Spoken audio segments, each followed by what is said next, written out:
Most of my career, I've kind of bounced back and forth between doing technology startups in various different forms, but mostly I have written books, and explored the ideas in those books in other formats. Like I did a couple of TV shows and podcasts and things over the years.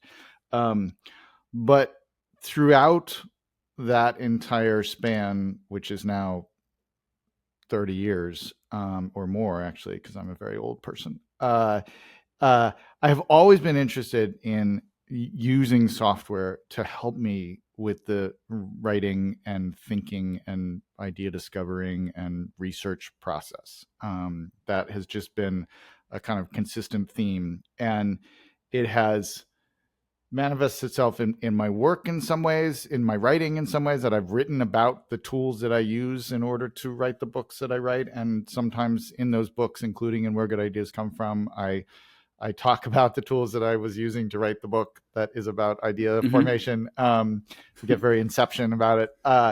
And in some cases, I've spun off a few ideas into products, and advised some companies that have been building on those ideas. And it is recently, in a kind of bizarre turn of events, all come together in a project that I've been working on at Google for the last 2 years, which is now called NotebookLM, and is out in the world in 200 countries, and is really the ultimate expression of this slow hunch that I've been chasing, starting really when I was in college in the late 1980s.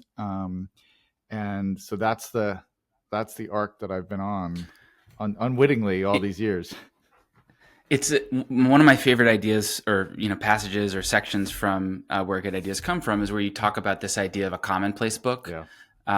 and you trace some of the history of some of the great thinkers who've come up with some of the biggest discoveries, like Darwin and so on. And the idea that was that they would keep notes, but they'd keep go back and they would go back and reread their notes and reread their notes to try and form connections.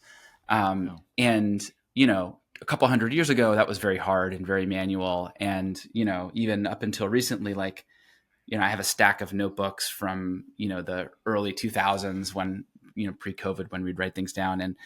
Um, and to move that all the way forward, NotebookLM is sort of the modern embodiment of that idea.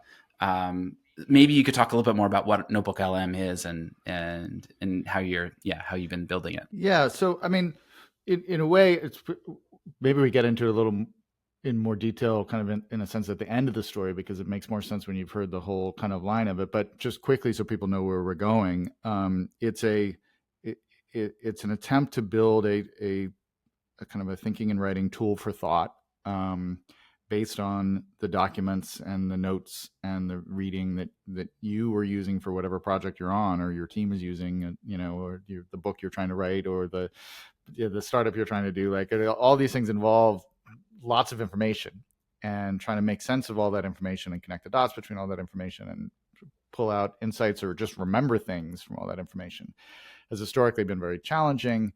The premise behind it is that now, in the age of language models, if you ground those models in the documents that you provide, there's now an opportunity to have this kind of ideal thinking partner, that can help you just remember, but also explore new avenues or make new connections that you wouldn't be able to do. And so we tried to build a genuinely new software interface from the ground up, knowing that there was going to be a language model at the center of it. So it's not just a chat. It's not just like adding AI to a word processor UI. It's trying to do something genuinely new, which means that it's very confusing and weird and janky in all these different ways. But I think it's slowly starting to come together.